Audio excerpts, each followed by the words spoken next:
আরে আমার পেট ব্যথা করছে। আরে আমার এখন বাথরুমে যেতে হবে। আরে এই তো একটা আইডিয়া পেয়েছি।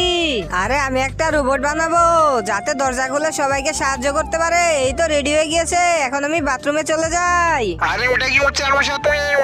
আরে তুমি দাঁড়াও, তুমি কোথায় যাচ্ছ?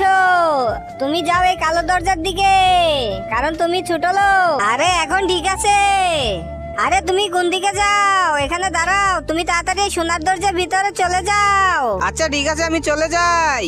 আরে না, আরে এই ছেলে, তুমি দাঁড়াও, তুমি এই কালো দরজার ভিতরে চলে যাও, কারণ তুমি অনেক বড় লোক। আচ্ছা ঠিক আছে, আমি যাচ্ছি। আরে এই মেয়ে, তুমি কে? তুমি দাঁড়াও। আরে আমাকে সোনার দরজার ভিতরে যেতে দাও। আরে তুমি এই কালো দরজার দিকে যাও। আমি যাব না। আরে আজকে দেখবো কে কে মন আল্লাহ তাআলাকে ভালোবাসে। চ্যানেলটা সাবস্ক্রাইব করে ভিডিওতে লাইক দিয়ে কমেন্ট বক্সে আল্লাহ নামটি লিখে যায়। আরে আমি এই তো এসে গিয়েছি। আরে রোবটটা তো ঠিক মতো কাজ করছে না। আচ্ছা ঠিক আছে, আমি সবকিছু ঠিক করে নেই। এই তো বাটনটা প্রেস করে দিয়েছি। আচ্ছা এখন তুমি এর ভিতরে চলে যাও, এই সোনার দরজার ভিতরে।